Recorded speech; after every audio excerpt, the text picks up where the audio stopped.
Wala siya. Kaya hindi mo nga malink eh. Hindi mo nga malink yung dalawa. So, sana tinanong ninyo siya. No, if you were there sa press con, ano naman masasabi niya doon sa House hearings about the expenditures of the department, no? Department of Education, while she was the secretary.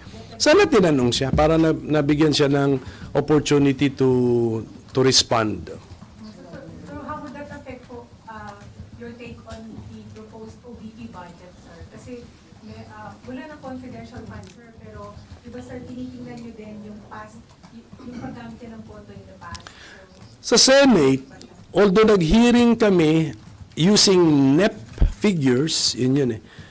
Ang formal na iti-take up namin sa floor would be the committee report ng aming Committee on Finance na